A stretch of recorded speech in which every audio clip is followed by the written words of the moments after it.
Trump की गजा पर नई योजना, सऊदी प्रिंस को नागवार। आखिर अब गजा को लेकर अमेरिका सऊदी अरब में क्यों होने वाली है आर पार? क्या अमेरिका सऊदी के बीच शुरू हो रहा है कोई नया वॉर? नमस्कार, मैं हूं आशीष त्रिपाठी और अब बात करेंगे डोनाल्ड ट्रंप ने जो गजा पट्टी के पुनर्निर्माण के लिए प्रस्ताव भेजा उसी मुद्दे पर। जी हां, ये एक पेश किया गया ऐसा प्रस्ताव है जिसके तहत फिलिस्तीनियों को बाहर निकालने की घोषणा की गई है। डोनाल्ड ट्रंप के प्रस्ताव ने अरब देशों को भड़का दिया है। मिस्र और जॉर्डन पहले ही ट्रंप के प्लान को खारिज कर चुके हैं।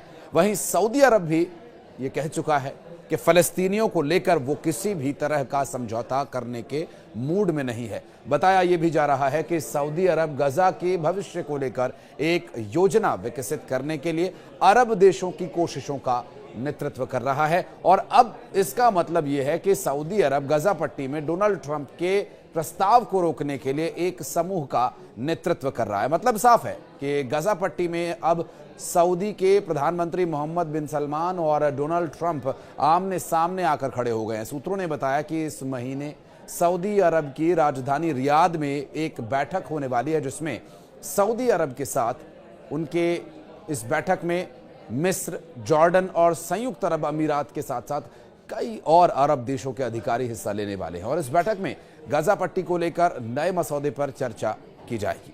मामले की जानकारी रखने वाले 5 अधिकारियों ने यह बताया कि प्रस्ताव में खाड़ी देशों के नेतृत्व में गजा के पुनर्निर्माण में लगने वाले फंड्स और उसके सौदे से हमास को बाहर रखने के प्रस्ताव पर बातचीत होने की संभावना है। सऊदी अरब और उसके अरब सहयोगी देश डोनाल्ड ट्रंप के इस प्रस्ताव से स्तब्ध हैं कि गाजा पर अमेरिका का कंट्रोल होगा और फलस्तीनियों को बाहर निकाला जाएगा।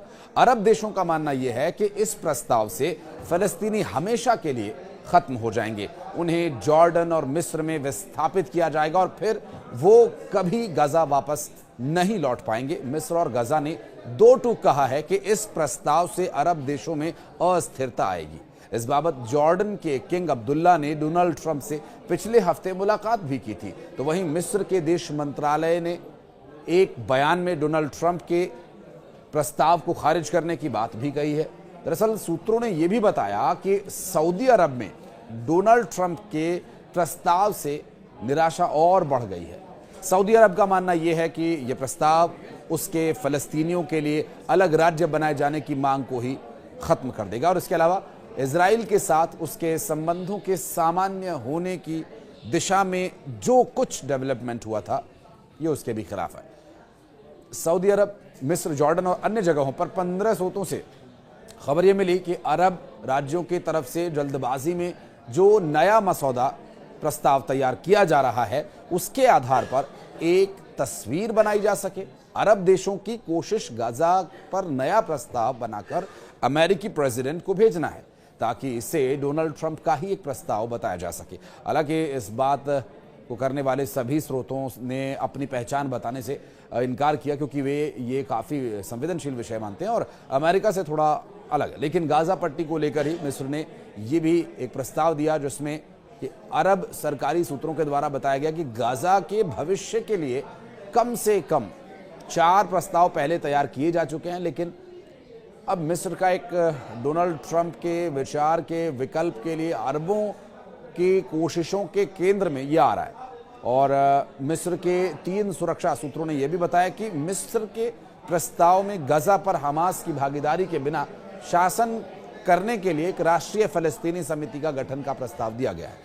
इसके अलावा विदेशों में फलस्तीनियों को विस्थापित किए बिना पुनर्निर्माण में अंतर्राष्ट्रीय भागीदारी और 2 राज्य समाधान की दिशा में आगे बढ़ना शामिल है। अरब सरकार के सूत्र ने बताया कि सऊदी अरब, मिस्र, जॉर्डन, संयुक्त अरब अमीरात और फिलिस्तीनी प्रतिनिधि 27 फरवरी को निर्धारित अरब शिखर सम्मेलन में प्रस्तुत किए जाने से पहले रियाद में योजना की समीक्षा और चर्चा करेंगे। इसके अलावा एक रिपोर्ट के मुताबिक इस प्रस्ताव में सऊदी क्राउन प्रिंस मोहम्मद बिन सलमान काफी महत्वपूर्ण भूमिका निभा रहे हैं। इस वीडियो के बारे में अगर आप कुछ कहना चाहते हैं, इस विषय को लेकर और कुछ अगर आप जानना चाहते हैं या कोई भी राय अपनी देना चाहते हैं तो हमारे कमेंट सेक्शन में आपका वेलकम रहेगा। चैनल को लाइक कीजिए, सब्सक्राइब कीजिए और शेयर कीजिए ये इन्फॉर्मेशन अन्य लोगों के साथ। धन्यवाद।